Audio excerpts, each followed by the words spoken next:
কোনোদিন কর্মহীন পূর্ণ অবকাশে বসন্ত বাতাসে অতীতের তীর হতে যে রাত্রে বহিবে দীর্ঘশ্বাস, ঝরা বকুলের কান্না ব্যথিবে আকাশ।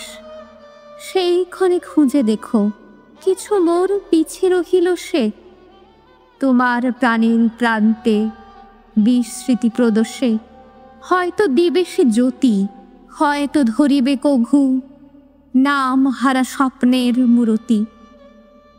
তবু সে তো স্বপ্ন নয়, সবচেয়ে সত্য মোর সেই মৃত্যুঞ্জয়। সে আমার প্রেম, তারে আমি রাখিয়া এলেম অপরিবর্তনের অর্ঘ্য তোমার উদ্দেশ্যে। পরিবর্তনের স্রোতে আমি যাই ভেসে কালের যাত্রায়। হে বন্ধু, বিদায়।